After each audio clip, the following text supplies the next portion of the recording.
데일리베스트 뉴스를 시작합니다. 청와대 민정수석실 산하 반부패 비서관실 특별감찰반 비위 의혹으로 촉발된 청와대 특감반 사태가 하루가 다르게 새로운 소식이 나오고 연일 확산되면서 심상치 않은 분위기가 곳곳에서 감지되고 있습니다. 파장이 확산되면서 민심 위반은 물론 청와대가 연일 야권 및 언론의 맹공세에 시달리고 있는 실정입니다.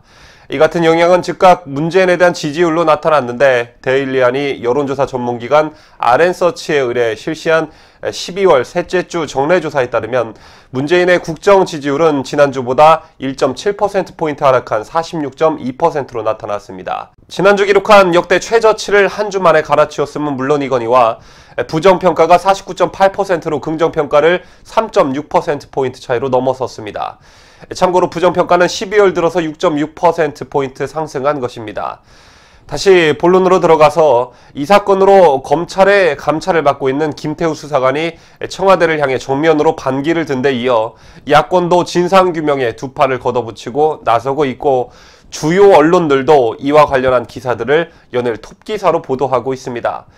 물론 청와대는 자신이 생산한 첩보 문서를 외부에 유출하고 허위 주장까지 하는 행위는 도저히 용납할 수 없다며 진실을 규명하기 위해 김 수사관에 대해 법적 조치에 나서겠다고 연일 공세적인 태도를 취하고 있지만 그냥 감찰반원의 일탈 행위로 보기에는 사태가 심상치 않게 굴러가고 있습니다.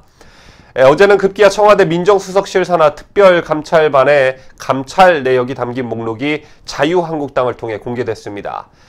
지금 보시는 화면이 청와대 민정수석실 특별감찰반원이었던 김태우 수사관의 컴퓨터 화면 사진입니다. 자유한국당이 공개한 사진을 보면 자산관리공사 비상임 이사의 홍준표 대선자금 모금 시도라는 제목의 보고서 파일도 눈에 띄고 전 기재부 장관 최경환 비위 관련 첩보성 동향이라는 제목도 보입니다.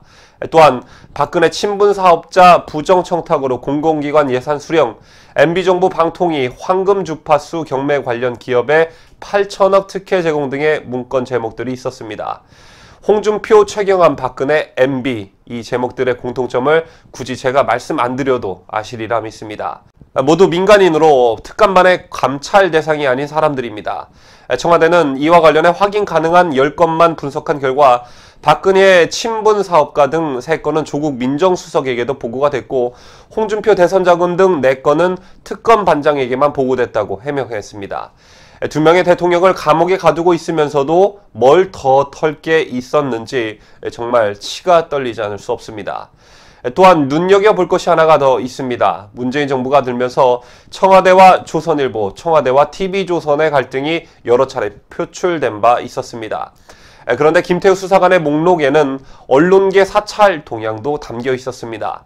특히 조선일보의 취재 동향과 사주 일가와 관련된 사찰 내용도 담겨 있었는데 TV조선의 메인 저녁 뉴스에서 신동욱 앵커는 이를 가리켜 명백한 언론 자유 침해라고 불편한 기색을 감추지 않았습니다. 앞서 잠깐 말씀드린 대로 김태우 수사관의 특감반 시절 작성 보고서 목록에는 조선일보라는 이름이 여러 번 등장합니다. 지난 7월에는 청와대가 모 언론사 사주의 외환관리법 위반 혐의 검토 여부를 조선일보가 취재 중이라는 제목의 보고서를 만들었고 또 8월에는 조선일보가 민주당 유동수위원회 재판거래 혐의를 취재 중이라는 보고서를 생산해냅니다. 또한 지난해 7월에는 조선일보 사주 일가의 동향을 담은 보고서도 만들었습니다. 그럼 청와대는 이와 관련해 어떤 변명을 내놓았을까? 청와대는 조선일보의 취재 동향 보고는 김태우 수사관이 과학기술부 이전을 추진하던 시기에 사찰 소지가 있는 내용을 찌라시 수준으로 작성했다며 특감반장이 폐기한 보고서라고 해명했습니다. 또 조선일보 사주 일가 동향 보고는 김태우 수사관이 이전 정부의 첩보 수집 관행대로 보고했고 당시 특감반장이 앞으로 이런 첩보 수집하지 말라고 제지했다고 설명했습니다.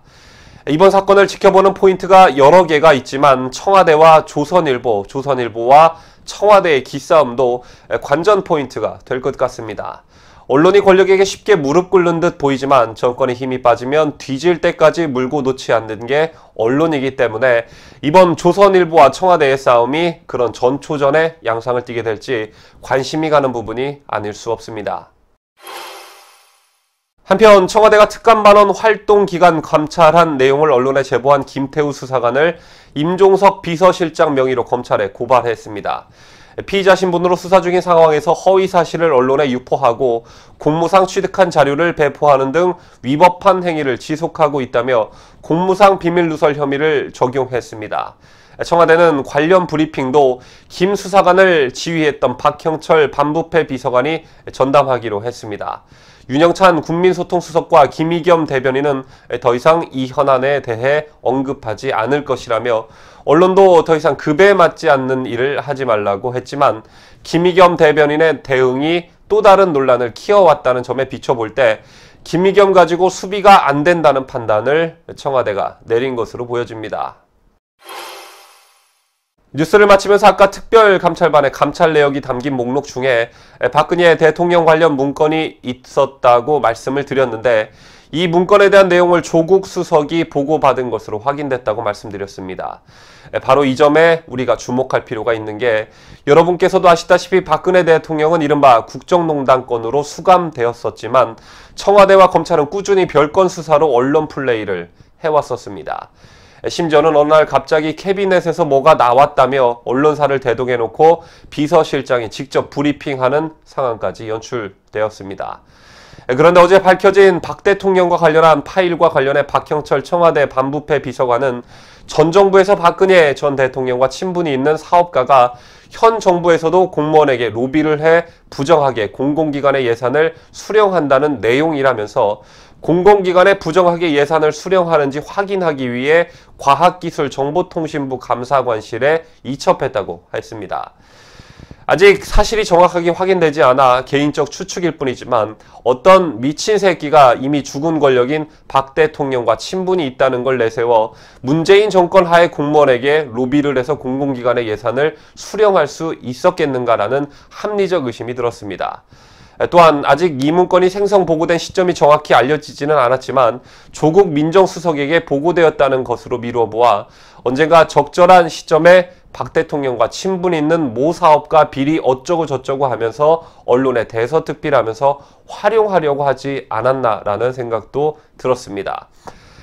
다시 한번 강조드리지만 특별감찰관의 직무범위 등을 규정한 대통령 비서실 직제 7조 2항을 보면 특감반의 감찰 대응은 대통령이 임명하는 행정부 소속 고위공직자, 공공기관 단체 등의 장 및 임원, 대통령의 친족 및 대통령과 특수한 관계에 있는 자로 정해져 있습니다. 그리고 감찰 업무 또한 비리 첩보를 수집하거나 사실관계를 확인하는 것에 한정한다고 명시되어 있습니다.